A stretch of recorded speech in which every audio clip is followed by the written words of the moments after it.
भगवान निराकार है, जैसे कि इस शरीर में आत्मा निराकार है, ऐसे ही भगवान इस सृष्टि में निराकार है, जो दिखाई नहीं देता है, लेकिन है। जैसे इस शरीर में आत्मा दिखाई नहीं देती है। तो गीता का भगवान श्री कृष्ण नहीं, शिव है, ये नया ज्ञान हमें प्राप्त होता है। तो लोग तो यही कहते हैं कि नहीं भाई, श्री कृष्ण ने ही ज्ञान दिया है। ठीक है, श्री कृष्ण ने ज्ञान दिया, तो श्री कृष्ण ने गीता में क्या बोला कि जब जब धर्म की अति ग्लानि होगी, मैं इस धरा पर अवतरित होकर एक धर्म की स्थापना करूंगा। अच्छा, श्री कृष्ण श्रीमद् भागवत गीता के अनुसार कब बोले ये बात? द्वापर के अंत में। तो द्वापर के अंत में जब बोला श्री कृष्ण ने, और वो ही भगवान हैं, तो फिर उन्होंने जब ज्ञान दिया तो उन्होंने तो ये बोला ना कि जब जब धर्म की अति ग्लानि होगी। तो यदि उन्होंने ज्ञान दिया, धर्म की अति ग्लानि हो रही थी, तो एक धर्म की स्थापना करना था उनको। लेकिन क्या द्वापर के बाद एक धर्म की स्थापना हुई? नहीं हुई। कलयुग आ गया, और कलयुग में तो कितने सारे धर्म हो गए, कितने ब्रांचेस हो गए। तो धर्म की तो और ही ग्लानि हुई। तो कृष्ण तो द्वापर में थे, और उन्होंने द्वापर के अंत में ये ज्ञान दिया। तो फिर इस ज्ञान के मुताबिक तो एक ही धर्म होना था, और सर्वधर्म का विनाश कर एक धर्म की स्थापना करेंगे जैसे बोलते, तो फिर और धर्म नहीं होने थे। लेकिन यहाँ पे ये समझने वाली बात है कि कलयुग में तो इतने सारे धर्म हो गए। तो इसका मतलब कि जिस शास्त्र के अनुसार ये बात बोली जा रही है, उसी शास्त्र में श्रीमद् भगवत गीता में ही ये बात भी लिखी हुई है कि मैं जप तप शास्त्र यज्ञ आदि से प्राप्त नहीं होता हूं। तो जो श्री कृष्ण को भगवान कहते हैं, तो वो गीता ज्ञान को मानने वाले लोग ही कृष्ण को पाते हैं क्या? क्योंकि उसमें तो साफ लिखा है कि शास्त्र के पढ़ने से नहीं मिलते। तो फिर श्री कृष्ण कैसे मिलते हैं उनको? तो ये बातें ही जब इस पे चिंतन करो तो समझ आता है कि जो परम पिता परमात्मा ब्रह्मा मुख द्वारा ज्ञान दे रहे हैं, उससे ये बात क्लियर होती है कि जब कलयुग के अंत में संगम युग में परमात्मा आते हैं, कलयुग और सतयुग के बीच का जो थोड़ा सा समय जिसको संगम युग कहते हैं, तब परमात्मा अवतरित होकर जो निराकार हैं और ब्रह्मा का तन का आधार लेते हैं, और फिर ज्ञान के द्वारा इस सृष्टि परिवर्तन में करके सतयुगी दुनिया की स्थापना करते हैं। तो एक धर्म की स्थापना करते हैं।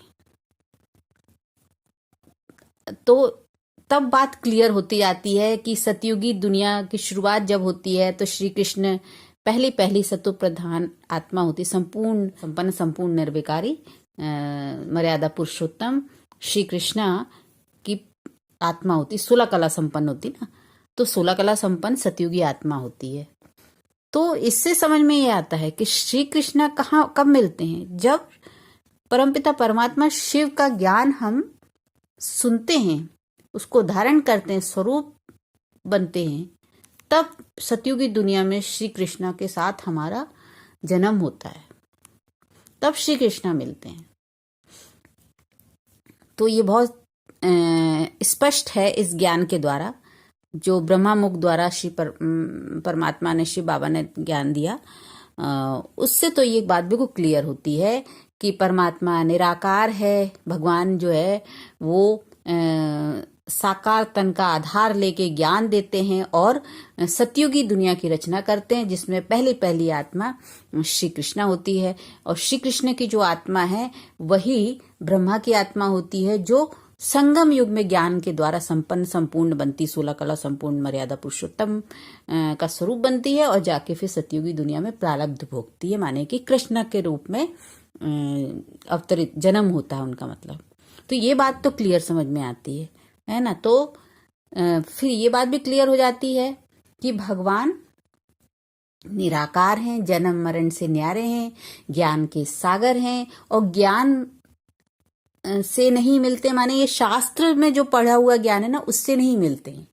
जब परमात्मा स्वयं ज्ञान देते हैं तब हम परमात्मा को पाते हैं, है ना। और उसके बाद फिर श्री कृष्ण को ये प्रारब्ध प्राप्त होती है और वो सतयुगी सृष्टि में महाराजा बनते हैं ना, महाराजा कहलाते हैं। तो ये बात क्लियर होती है। इसलिए श्री कृष्ण जो हैं वो उनको कहा जाता है लॉर्ड और शिव परमपिता परमात्मा को कहा जाता है गॉड, GOD गॉड। गॉड मतलब जनरेटर, ऑपरेटर और डिस्ट्रॉयर, मतलब ब्रह्मा विष्णु शंकर इनके रचयिता हैं गॉड। गॉड माने परमपिता परमात्मा ईश्वर। तो इस तरीके से बात समझ आती है। तो अलग अलग समय की बात है और उसको सब मिक्स कर दिया और शास्त्र में लिखने वाले भी मनुष्य ही थे, मनुष्य बुद्धि, तो वो उस हिसाब से उन्होंने कहा। लेकिन जो लिखा हुआ है शास्त्र में उससे ही समझा जाए तो भी बात स्पष्ट नहीं होती है कि एक धर्म की स्थापना कैसे हुई सतयुग में। तो मानते हैं कि भाई एक धर्म होता है, लेकिन द्वापर के में जब ज्ञान दिया तो द्वापर के बाद तो फिर एक धर्म की होनी चाहिए थी ज्ञान के अनुसार, तो लेकिन और ही पापाचार बढ़ता गया और ही इतने सारे धर्म बन गए।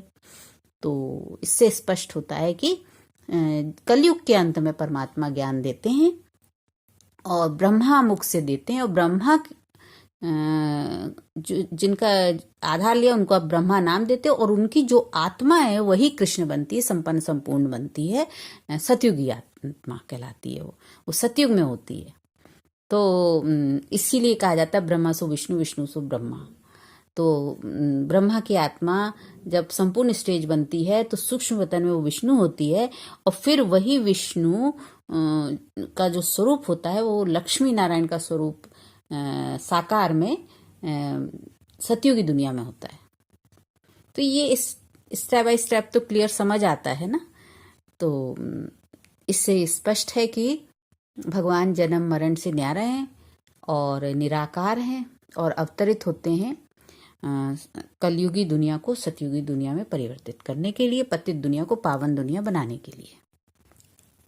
इसी प्रकार श्री कृष्ण ने अर्जुन को जब ज्ञान दिया गीता शास्त्र के अनुसार, तो उसमें ये कहा कि जो मैं तुम्हें राजयोग सिखा रहा हूं उससे तुम्हें स्वर्ग की प्राप्ति होगी।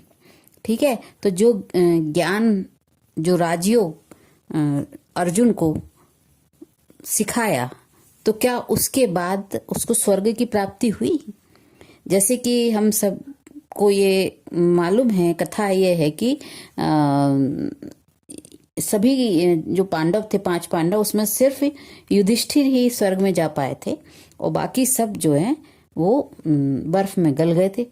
तो इसका क्या मतलब हुआ? युधिष्ठिर को तो ज्ञान नहीं दिया था, फिर कैसे वो स्वर्ग में चले गए? तो युधिष्ठिर माने जो युद्ध के मैदान में स्थिर रहा। युद्ध किससे? माया से।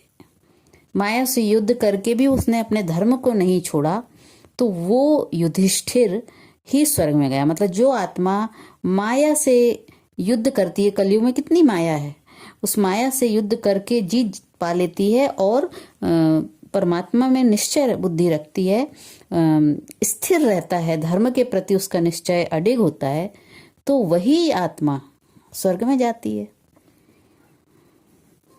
तो इस तरीके से समझें तो समझ में आता है कि अगर गीता ज्ञान के अनुसार श्री कृष्ण ने जैसे कि बोला कि जब जब धर्म की अति ग्लानि होगी मैं इस धरा पर अवतरित होकर एक धर्म की स्थापना करूंगा।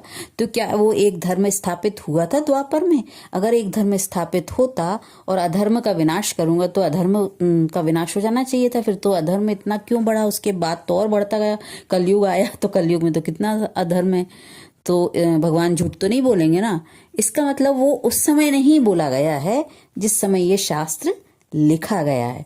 लेकिन समय काल के अनुसार हर चीज बदलती है और उसी हिसाब से वो फिर चलता आ रहा है। तो इसको इस ढंग से समझें तो समझ में आता है कि नहीं, संगम युग पर परम पिता परमात्मा ने जो ज्ञान दिया उसके उस ज्ञान से स्वरूप बनकर फिर देवी देवता रूप में जन्म लेते हैं सतयुगी दुनिया में, तो स्वर्ग की स्थापना होती है।